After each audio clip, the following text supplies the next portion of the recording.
Okay, so this is the website where I'm hosting all of the materials for this course and workshop combination.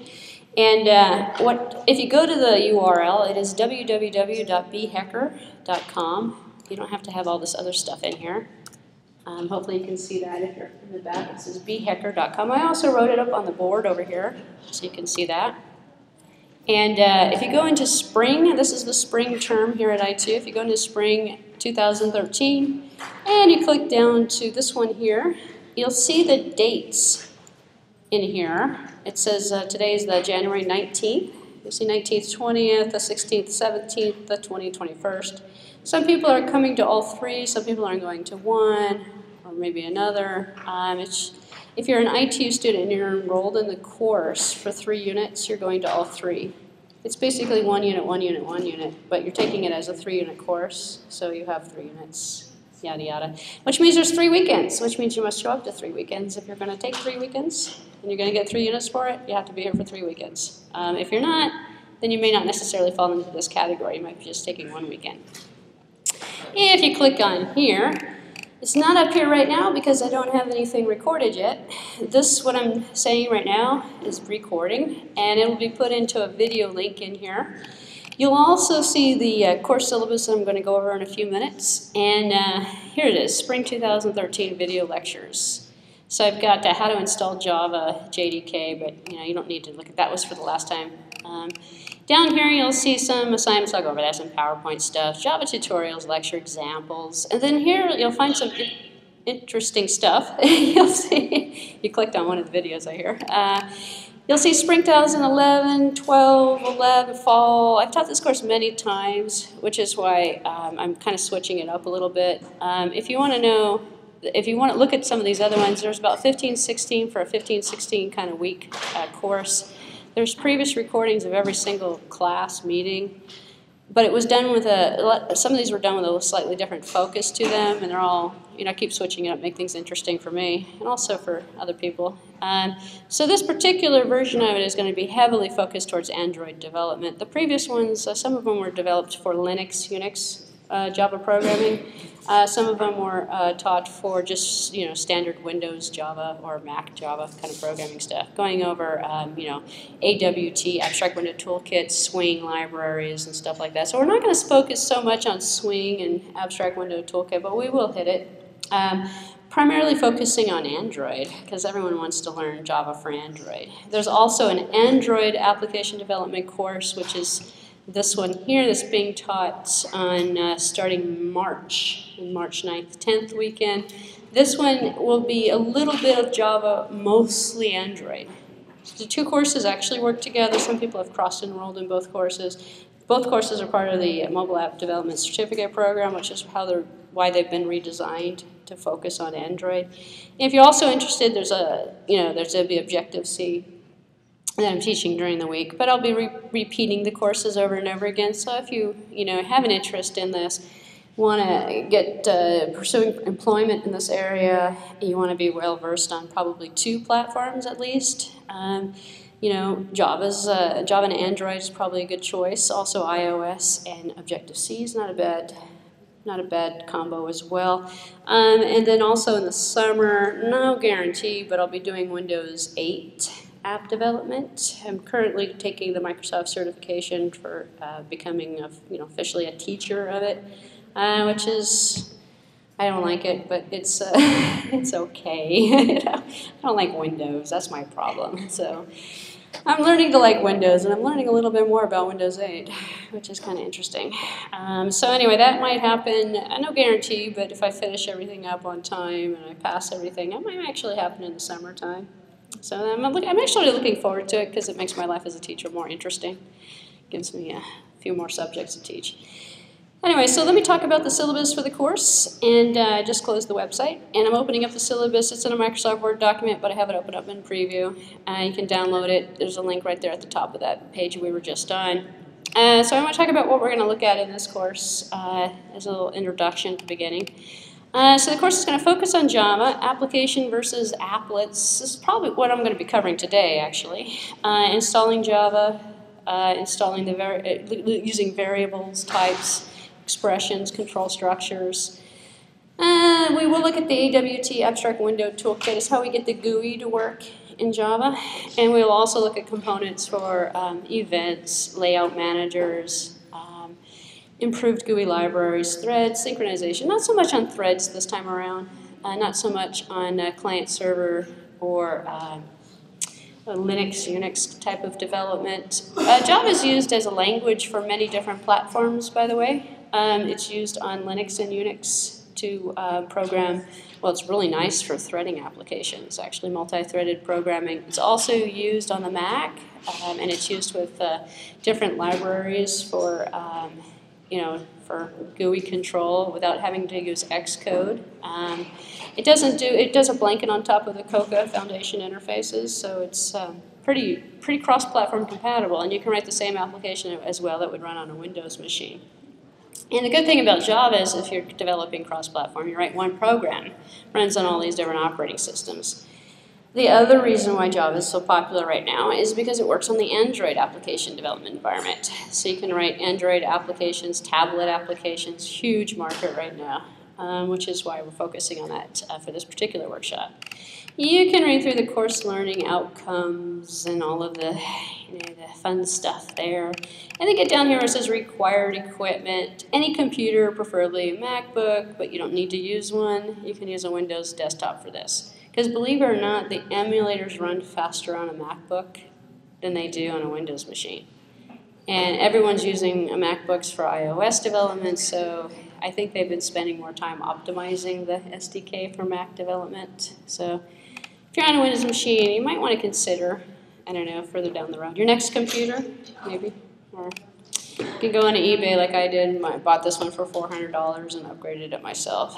So I spent about $800 for something I probably would have to spend about $15, $16 for brand new. So you can get some cheap deals if you're computer science people and you know how to upgrade memory and swap out and put in new SD cards and stuff like that. And, RAM disks or whatever, excuse me. Replace old hard drives with new ones and stuff like that is what I meant to say. I do not have a book for this course, nor do I have a selected textbook, but I do have tons of links to tutorials, and I will be teaching this like a tutorial course. There is a book, and let me just bring it up actually. There is a book I do recommend. It is by Deitel and Deitel. That is D-E-I-T-E-L space D-E-I-T-E-L. They're two brothers, and if you type in Deitel and type in how to program, just put Java on there. There we go. He's got about 7 or 8 different versions of this book. I like it because he used, we're up to the 9th edition already. You can probably get the 6th or 7th. Java hasn't changed too much since about the 6th or 7th edition of this book. We changed significantly when we went to the SDK 2 from 1 to 2, and we're still on 2. So it's not, I mean, you'll see update after update after update, but it's usually a bunch of fixes, no feature changes.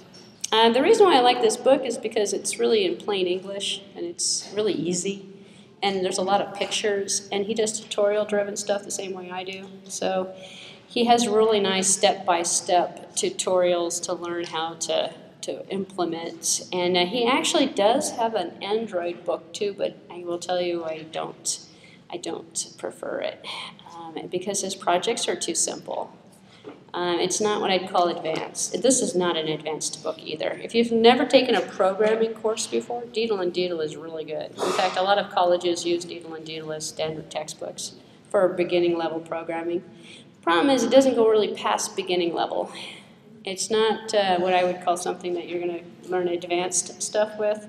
It's primarily for beginning, getting started, building applications. So anyway, if you could probably get a used copy of this book for like $5 or $6 or $10 or something. Even for the brand new one, it's probably $150.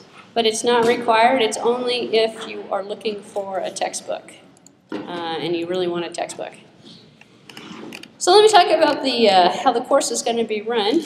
And it's a 60-40 split, and it's kind of interesting. What we've got here is a hybrid of students. And let me go, actually, I'm going to flip down to the 3rd page of the syllabus to explain the hybrid first, and then I'll explain the way the course is running, and then I'll explain the way how you can get certificate credit for it. Sorry, I'm giving a lecture. extension box over there? I'm sorry? Can you just take the extension box over there? No, they're all being used. Okay, fine. Sorry. I'm sorry, now that we haven't interrupted, do you have a question? Oh, no, okay, good. Okay, so long story short, we have a hybrid of students in this course, and we have ITU EMS access for brand new people. I'll talk about that later on when I start talking about assignments. And the EMS should be used for ITU students. For certificate level students, what we have here is the course, which is called SEN 964, is broken out into A, B, and C, which is 1 credit, 1 credit, 1 credit. And actually, believe it or not, as an ITU student, you can take 1 credit unit as well. It's equivalent. It's just not a 3-unit course. It's broken out into 3 weekends. This is the first weekend, is the beginning level. And then we have intermediate, and then we have the advanced level. So those people who are veteran ITU people who have been with us for a long time, you know that we've we're in the final stages of WASC accreditation, and we'll probably have it hopefully March or April is when they're planning on doing the announcement for it. No guarantee, but it's looking highly likely. So what this means is if you take this, she's a meetup person. Yeah, hey, excuse me, she's a meetup person. Yeah. She's not going to be on that roster. As I was mentioning before, we have 3 kinds of students in this class. So, anyway, if you are a traditional ITU student, you're taking this for your master's degree program. If you're an outside student, or if you're a student who's just in here, not applying this towards your master, but towards the certificate program, we have an official graduate professional certificate in mobile app development that this course also applies towards. The course is also transferable, or will be transferable, once the accreditation is finalized, which means you can take and transfer this to San Jose State, to East Bay, or depending upon the articulation, and use it as graduate level credit. Because it's broken out this way, I've designed the course this way as well, which is something brand new. This is not of most of your other ITU courses, if you're an ITU student, is not going to be designed this way by default, so that's why I'm explaining it right now. So, for workshop grading, let me start at the lowest level. You're in here, you're an ITU student, or you're a domestic student from the outside, or you're just here because you want to be here. It's a pass-fail, which means if you come in, you complete it, and, well, actually, you don't have to pass-fail it either. You don't even have to do this for a grade. You could just show up if you want to. If you want to apply this to something, then you're on a pass-fail. You have the option as well as getting a letter grade if you're thinking about transferring it. Those are the options you work out. Towards the end of the workshop, you'll probably need to decide which choices you want to do.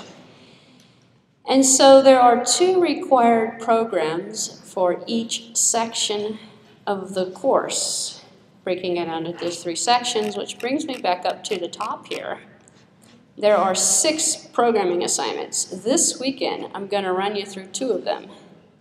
I'm going to start the assignments in the workshop, allow you some time to work on them individually, because nobody learns how to program by listening to me talk. The way you learn how to program is to actually do it yourself. So the programs that you'll be writing, the first 2, actually, also the other ones too, are not Android programs, but they're showing you Android features. So what I'm going to do is mix things up a little bit. Excuse me, I'm recording it anyway. It's on my computer, I'm recording it, just so you know. Class you're recording? I'm sorry? You're recording full class? I'm recording the entire class.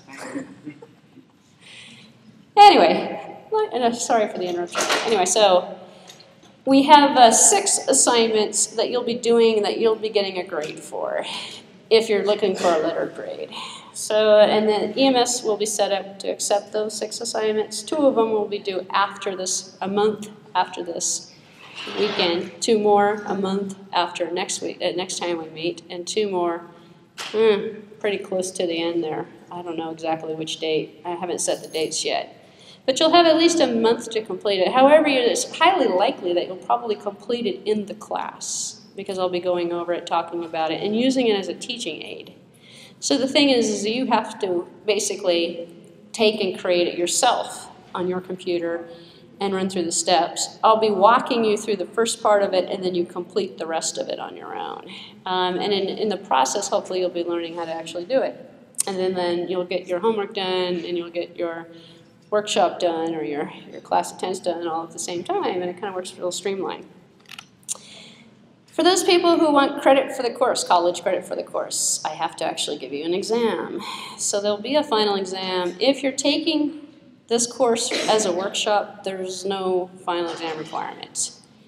And come see me individually, and I can explain how you can use the course for different things and what your options are. If you're an ITU student, there is a final exam. It will be during the advanced third weekend of this workshop. So during the end of it, at the very end, at about 4 o'clock or so at the end of that day, 3 or 4 o'clock, I'll announce it as we get closer to that date. It's kind of a comprehensive exam. It meets accreditation requirements, which means I have to have some exam in class to give you academic credit for it. Otherwise, you can't apply it towards your degree, so you want to be able to take the exam. But I'll say that 60% or 2 programs per section, A, B, or C, is what you're looking at in terms of requirements for submitting work for participation in the workshop class. Grading for me if you're looking for a grade. If you're an ITU student, you cannot take a pass-fail. If you're trying to get graduate credit for this, it cannot be pass-fail. It has to be a letter grade. If you're an outside person, you don't have to do anything. You don't have to listen to me. You don't have to just do whatever you want. So it doesn't really matter. If you want to apply this towards something, you want to transfer the units to another school, then we have to work out how we're going to do it. And then there's a couple of options you have. Okay, so a little bit about the bottom down here. This is what I'm talking about for those brand new people who don't know what I'm talking about. Is a mobile device application development certificate. It's professional graduate level certificate. Generally counts for 1 year work experience. And most, if you go to a headhunter and you say, hey, I have this certificate, you put it on your resume. I have this certificate. Usually about 1 year, so when you're applying for jobs. It's better than not having any experience at all and not being able to get any formal training in this. So it does help you. I have several students actually from previous workshops who have landed really good jobs actually from basic skills learned in the workshops. Some of them had only taken like a 1 or 2 day workshop and then they land good jobs. So especially if you have a programming background, you come from a computer science background, this would be a piece of cake actually. It's not too bad. So down on the bottom, I have this broken out by weekend section. So the last is the course syllabus and topics, where we have weekend 1, weekend 1, weekend 1, and weekend 2. It's kind of repetitive, but I put it in there on purpose to kind of show you. I don't know what these boxes are at the end, but I opened this up in a preview instead of Word, so it's probably formatting. So you see what we're going to cover between the end of today and the end of tomorrow. I know it's going to seem like pretty intense, but I'm hopefully going to break it up a little bit. We'll have some breaks. You can go to use the restroom, get food, coffee. We actually do have coffee, or we're supposed to have coffee, really lethal coffee in the ITU Cafe. And the ITU Cafe is, if you walk down this corridor here, and you end up, I think that student might be lost. Oh, well, if you go down to that corridor down there, and you walk through there, I think it's on the left-hand side, there's a little counter. Otherwise, there is a Starbucks across the street as well. We will break for probably like an hour and a half or so, hour, 45-minute lunch, because some people are new to the area today and will probably want to explore. So, Java. Yep, perfect, you found it. Are you Susan? Oh, good, I recognize you from the meetup. You want to sit on this side? In fact, there's probably space right there. And, because this is where you're going to have most of the power. You haven't missed anything, I've been just going over syllabus stuff. If you have a computer with you, you'll be able to hook it up right there. All right, perfect. Okay, so at the end of this 16-hour-long marathon weekend, we will have introduced you to object-oriented Java, gone through all the orientation stuff. Well, we're going to be done with the orientation stuff in about 5 minutes here. What I've installed working compilers, hopefully, and have everything all set up for you, as well as looking at the object concept and starting out with an introduction to object-oriented programming in general, which applies towards any OO language, for those of you who have never had any formal training in that. And then we will also be looking at constructors, methods, variables, object-oriented concepts. I'm going to get us through inheritance. We're going to extend classes and we're going to inherit classes from other classes. And we'll look at that in both the Java for application development for non-Android as well as Android. So we'll be doing both. And then the intermediate, the second weekend, because that's a lot to get through object-oriented programming, to get you some basic skills and go through inheritance. That's generally like a full semester course, a beginning Java programming course. And obviously the assumption is that you don't have any programming background at all. So some of you are going to be extremely bored when I say, hey, a variable is declared with a data type and a name. And you're going to be sitting there, oh man. So you just have to deal with it until you get to a point where you're like, okay, this is new. So I have to get everybody on the same page. So if you've had any programming experience, you might be a little bored in the beginning. But this is the beginning, so. And if that's the case, you can come back for the intermediate stuff. But on the intermediate stuff, we'll be looking at abstract concepts, abstract classes, interfaces, collections, using built-in data types, built-in abstract classes, inheriting through multiple lines, all sorts of different, what I call intermediate, exception handling, I/O, input-output, stuff like that. In the advanced, which is the last weekend of this course, then we take everything that we've learned in the first two sections and apply it. So what we'll do is look at user interface components using Swing Abstract Window Toolkit, and then also looking at layouts and things in the Android environment for Java for Android. Look at garbage collection, documentation, nesting classes. It's really the third part, the advanced part, is not me so much lecturing, but you creating projects and you doing hands-on stuff. Because at that point, you'll be able to do it. And at that point, we'll be creating hopefully some fun as a group, but also individually, some fun applications. So it's about cranking out a lot of applications. Unfortunately, in the beginning, it's me talking a lot. So, because I have to explain a lot of concepts. So today is going to be a lot of talking. Tomorrow, more hands-on, probably, hopefully, as soon as I get through all the lecture stuff I have to give you. And then the next weekend you come is going to be hybrid, less of me talking, more of you doing stuff. And then the third is all you doing stuff, essentially. So I'm going to taper off the spoon-fed programming and get you into programming, hopefully, by the end of it. Questions? If I'm a beginner, then by the end of Oh yeah, if you're an absolute beginner, I love you. I'm designing the entire, this weekend is all about you. But by the end of third week, will I be able to do all the... I guarantee it. I guarantee it. Actually, by the end of today, you'll be writing your own source code. I guarantee it. And I'm going to spend some time, hopefully, coming around helping you guys individually as well. So it's just really good that you have a computer with you. Those people who are sitting without a computer, I might want to see if you can get one for tomorrow. Bring one if you're coming back tomorrow. Get one. So... It's going to be hard to, it's hard to, okay, so it's impossible to learn how to program by listening to me talk, actually, or by looking at a PowerPoint slide or something like that. It's much better if you start doing something. And that was a very good question. Any other questions before I continue with some Java programming stuff, now that I'm done with all the introduction stuff? I have a tendency not to take breaks. So if you're, you have to use the restroom, your phone rings or something, it's not rude. Just get up, go. Bathrooms, if you're brand new to IT, the bathrooms are upstairs. You have to go up the staircase, and there's a huge women's room up there. The men's room is right there. So this campus is designed for men, obviously. The bathroom's right there.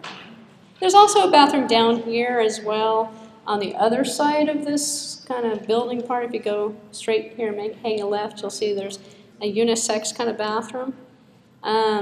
It works too, but there's only one stall in there, so it's not quite... you'll have better luck upstairs if you're looking for the women's room. Any other questions? Oh, yes. I know you just came in, so you're probably trying to catch up.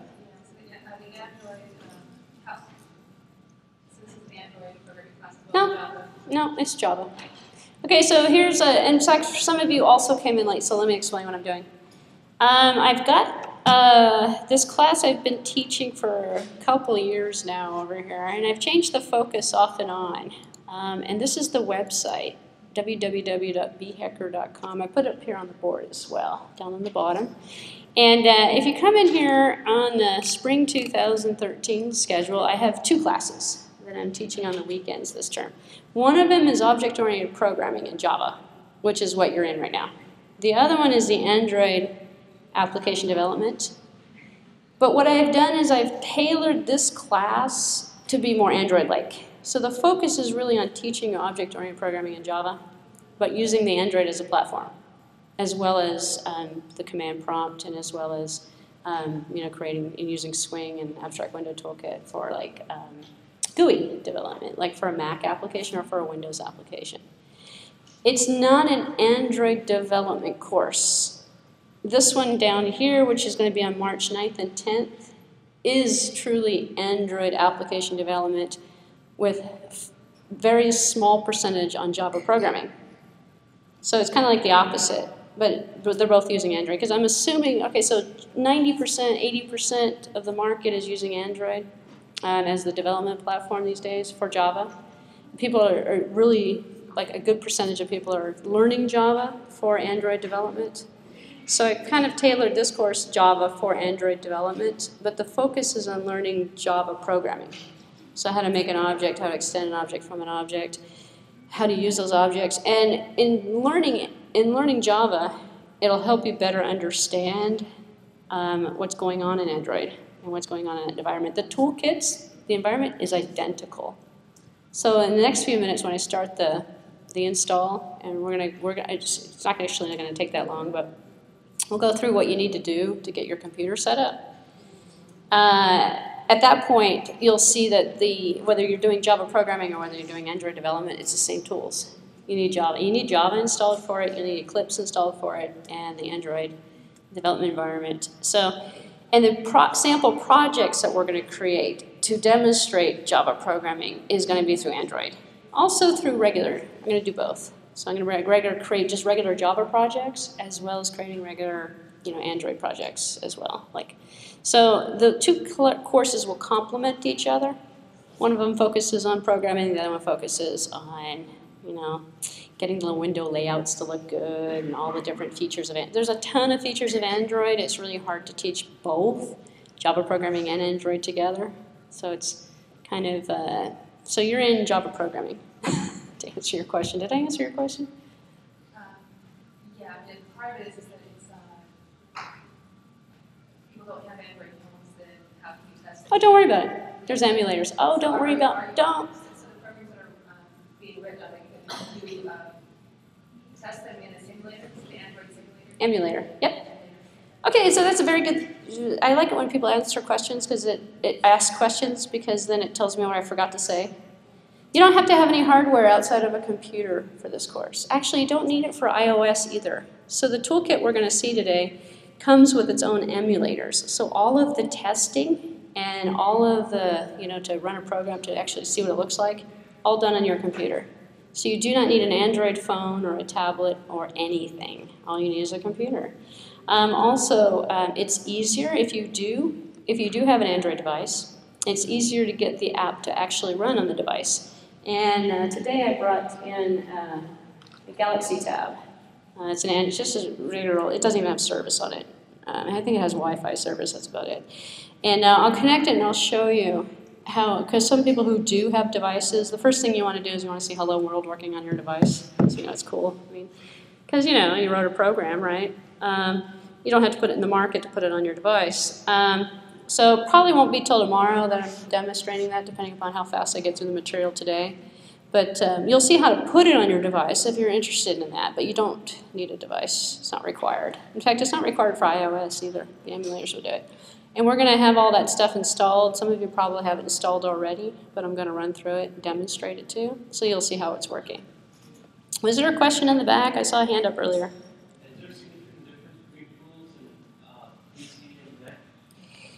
It's the same identical tool set, which is great. The windows I'm going to show. In fact, I was mentioning earlier, for those people who came in later, I have a MacBook in front of me, but I have a Windows partition on it, and I have Windows XP actually installed in it. So I'm going to demo the tools on an install, which is the same. The only problem is on an XP machine or on a 7 or 8 machine, you have a few more steps to take. So I'm going to demonstrate and show you the install simultaneously using both partitions. So, yes? So at the end of the course, we will be making an app or? You're going to make one today. I'm sorry? You'll be making one today. Today? Yeah. We're going to write Hello World, probably after lunch, but it depends on how long it takes to get there. You'll be writing your first program. Actually, you're going to be writing your first Hello World program without Android today as well, on the command line. I'll show you how to do it. But you don't need a phone. You don't need a device or anything. If I see you have a computer, you have everything you need. I'm sorry? I see that you have a computer. You have everything you need. Yeah. Any other good questions or bad questions? Or? All right, let's proceed forward then. So I'm going to stop this here.